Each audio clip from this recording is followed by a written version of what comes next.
Assalamualaikum warahmatullahi wabarakatuh. Kali ini saya akan menjelaskan unit bab Bhinneka Tunggal Ika, unit 1 dan unit 3. Jadi saya akan menjelaskan unit pertama dulu yang berisi tentang jenis dan pembentukan identitas. Yaitu yang pertama, ada identitas individu yang alami. Saat ada bayi yang baru saja lahir, pertama-tama yang kita kenali tentu saja ciri fisiknya, warna kulit, jenis rambut, golongan darah, mata, hidung, dan sebagainya adalah sebagian dari ciri yang melekat pada bayi tersebut. Ciri fisik ini seperti ini bisa kita sebut sebagai karakter atau identitas yang bersifat genetis. Ia melekat pada diri manusia dan dibawa sejak lahir. Yang kedua, ada ciri fisik manusia. Sudah pasti berbeda pada satu dengan yang lainnya. Mereka lahir dari rahim yang sama sekalipun akan tumbuh dengan ciri fisik yang berbeda. Termasuk juga mereka terlahir kembar, ada identitas fisik yang secara alamiah membedakan dirinya dengan saudara kembarnya itu. Lalu yang ketiga itu, di luar karakter fisik, identitas individu juga berasal dari aspek yang bersifat psikis. Misalnya, sabar, ramah, periang, dan seterusnya. Kita mengenali seseorang karena sifatnya yang penyabar atau peramah. Sebetulnya, sifat ini juga bisa menjadi ciri dari kelompok tertentu. Namun, saat yang sama, kita bisa mengenali seseorang dengan karakter-karakter tersebut.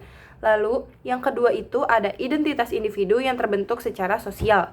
Selain karakter yang terbentuk secara alamiah, kita bisa mengenali jati diri seseorang atau individu karena hasil pengkumulannya dengan mereka yang ada di luar dirinya. Dari interaksi itu, lahirlah identitas individu yang terbentuk dari buah hubungan-hubungan keseharian dengan identitas di luar dirinya. Identitas diri itu terbentuk bisa karena pekerjaan, peran dalam masyarakat, jabatan di pemerintahan, dan sebagainya. Lalu yang ketiga itu ada identitas kelompok yang alami. Selain melekat pada individu, ada juga identitas yang alamiah menjadi ciri dari kelompok. Jadi dalam suatu kelompok ada individu-individu yang menjaga anggotanya yang memiliki ciri yang sama. Istilah ras atau ras dalam bahasa Inggris itulah salah satu contoh bagaimana yang alamiah melekat pada kebutuhan sebuah kelompok.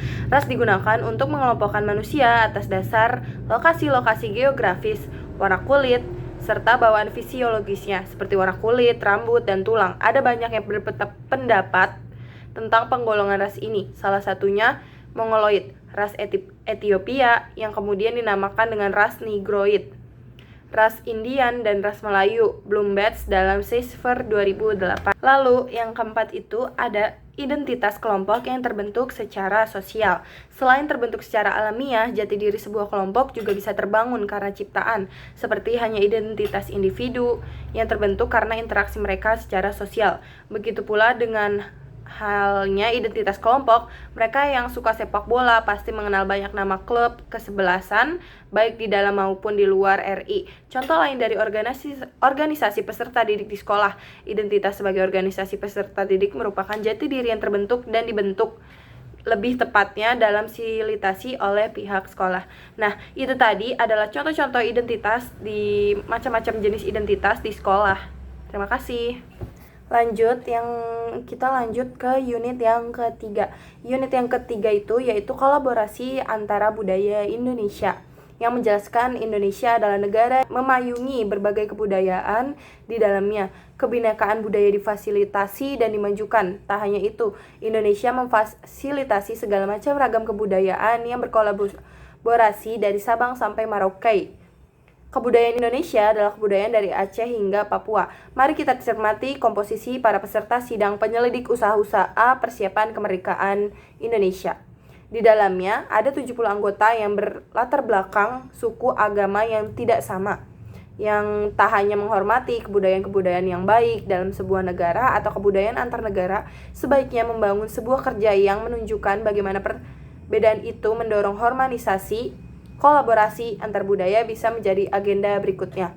Kolaborasi merupakan sebuah kerjasama yang dilakukan baik individu maupun kelompok. Mereka yang terlibat dalam kerjasama itu mendasarkan dirinya pada nilai yang disepakati, komitmen yang dijaga, serta keinginan untuk memungkinkan kepada khalayak bahwa perbedaan latar belakang budaya tidak menghalangi siapapun bisa bekerja sama.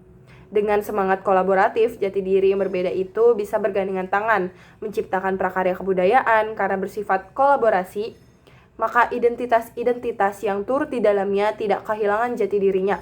Persis seperti gambaran tentang jati diri bangsa Indonesia yang berasal dari keragaman identitas yang masih sangat terjaga.